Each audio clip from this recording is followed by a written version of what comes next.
어, 중세 14세기 중세가 끝나고 14세기의 르네상스에 대해서 설명하도록 하겠습니다.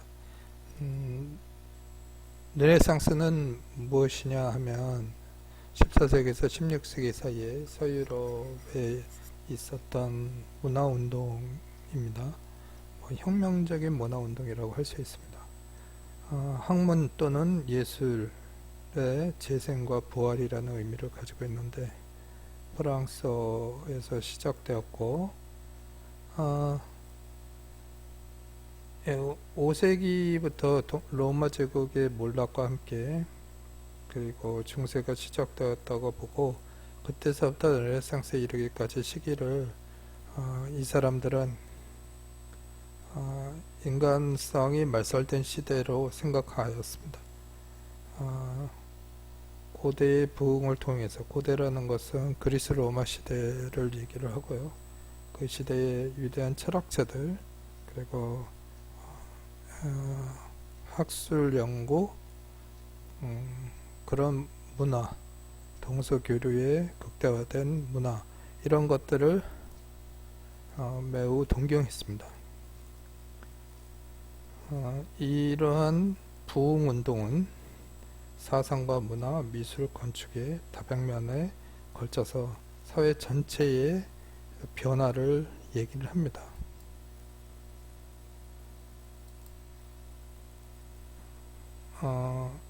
이탈리아에서 시작되었고 프랑스, 독일, 영국, 북유럽에 이르기까지 영향을 주었고요.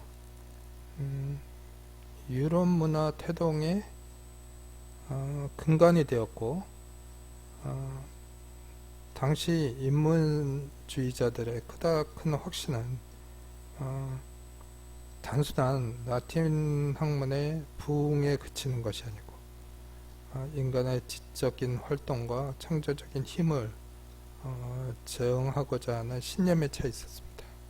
쉽게 얘기하면 중세시대 때 교회 문화 사이에 인간에 대한 연구가 끊겼었는데 르네상스는 그리스 로마 시대 때 시작되었던 인간에 대한 노력, 인간의 아름다움, 그리고 철학적 동경, 이런 것들을 통해서 다시 돌아가고 모든 관심의 대상, 사회적이고 철학적이고 학문적인 관심의 대상을 인간으로 보자라는 그러한 운동으로 볼 수 있습니다.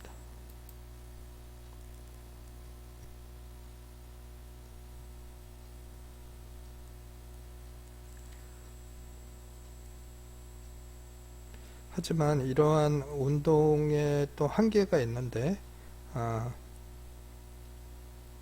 단순히 이것은 과거의 회귀와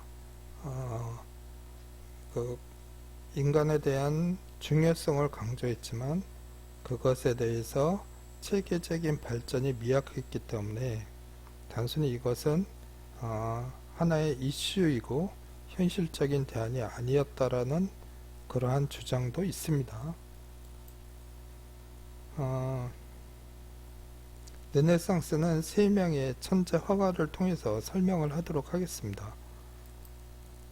레오나르도 다빈치인데요. 저는 이 소묘에 한때 굉장히 감명을 받았었습니다.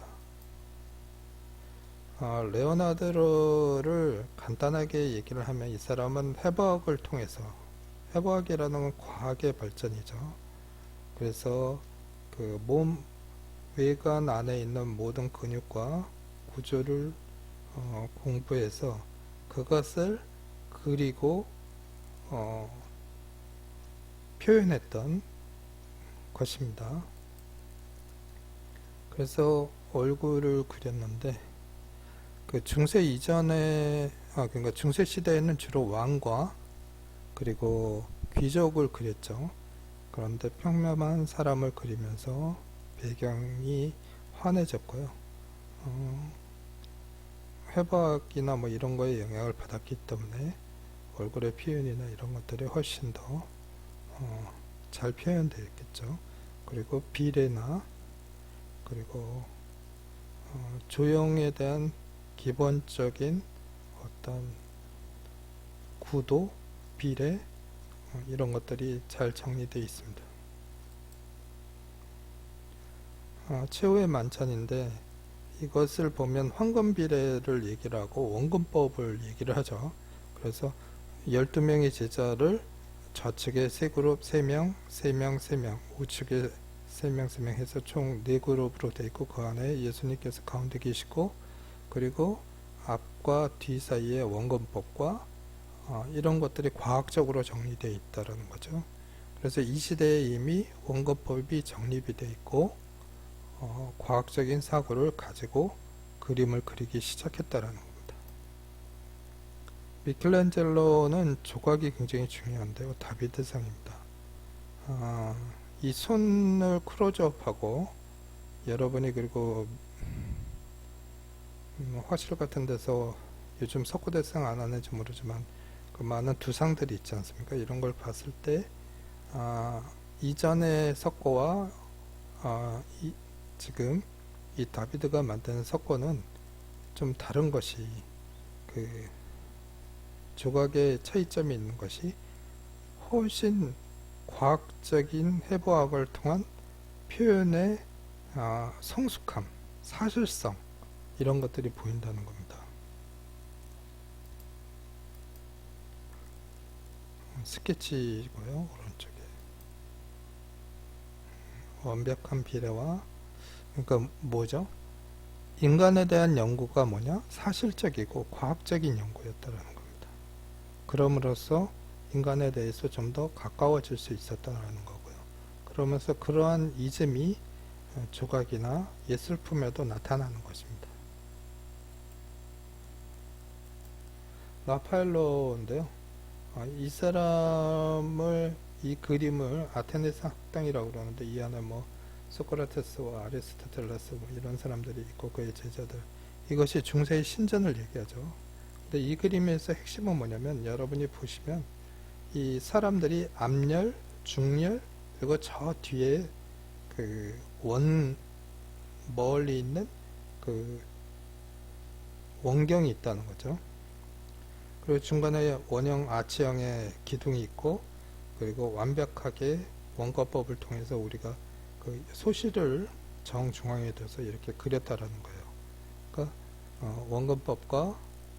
원근법을 사용을 해서 그림을 그렸고 근경, 중경, 원경을 배치해서 그린 그림이라는 겁니다. 조금 전에 말씀드렸지만 이 시대에만 해도 그림이 훨씬 밝아집니다. 그 이전 시대의 그림은 모두 어둡고 왕을 중심으로 귀족을 중심으로 그렸죠. 밝은 그림이 나왔습니다. 이렇게 보면 삼각구도에 3포인트 뒤에 수평구도 뭐 이런 것들이 보이죠.